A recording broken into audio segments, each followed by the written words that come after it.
You've always lived alone in this small apartment on the 4th floor.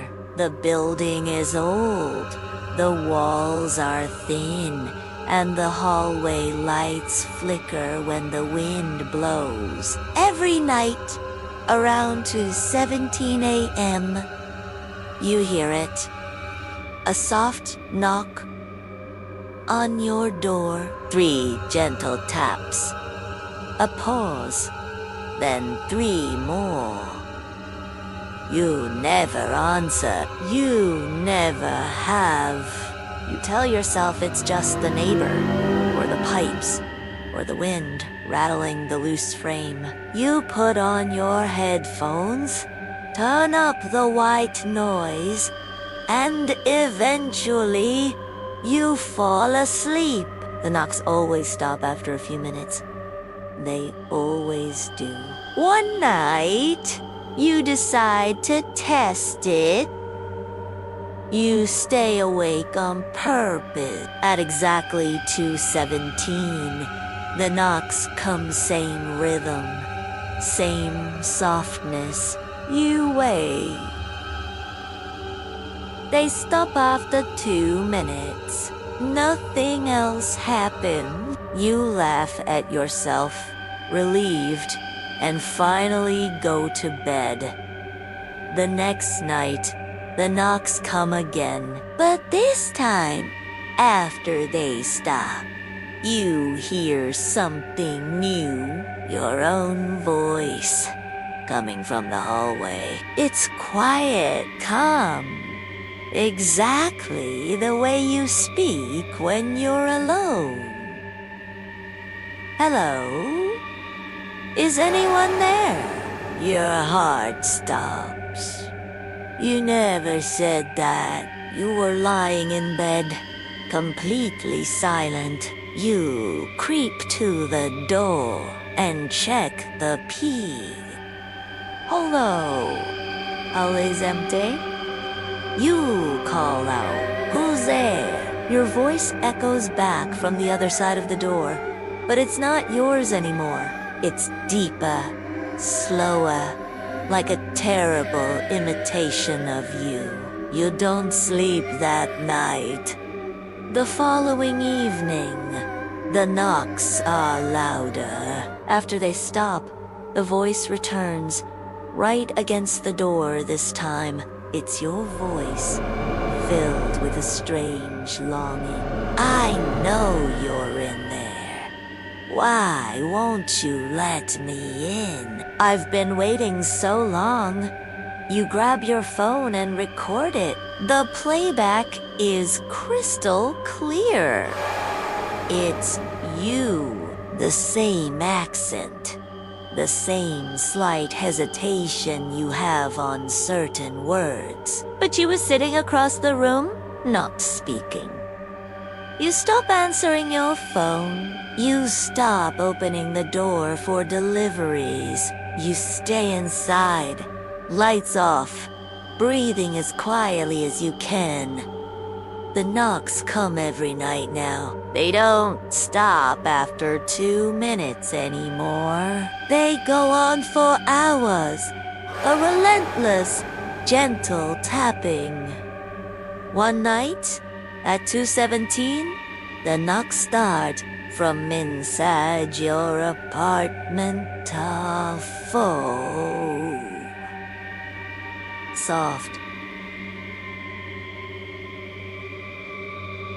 3 taps on the bathroom door. A pause. 3 more on the bedroom wall. Then, from a kitchen cabinet. Then the closet. Always 3 taps. Always the same rhythm. You freeze in your bed. The voice speaks again, but now it's coming from everywhere at once. Like surround sound, like it's inside the walls themselves. I'm tired of waiting outside. You've had your turn. It's my turn now. You realize something terrible. Every time you ignored the knocks, every time you pretended it wasn't real, you were teaching it patience. You were training it to be quiet, to be polite, to wait its turn. And now, it has learned. You try to leave the apartment the next morning. The door won't open. The knob turns, but the door is sealed shut. You bang on it, scream for help. No one comes.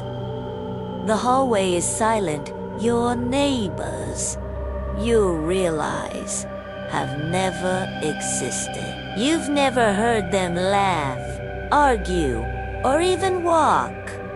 Only your own footstep, only your own breathing. That night, the knocks are gone. The apartment is completely silent. You wait until 3 a.m. Shaking, nothing. You finally relax, just a little.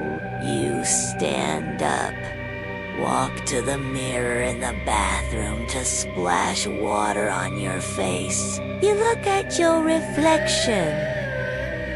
It looks back, then it smiles slowly, gently when you don't. You raise your hand to touch the glass. The reflection doesn't move.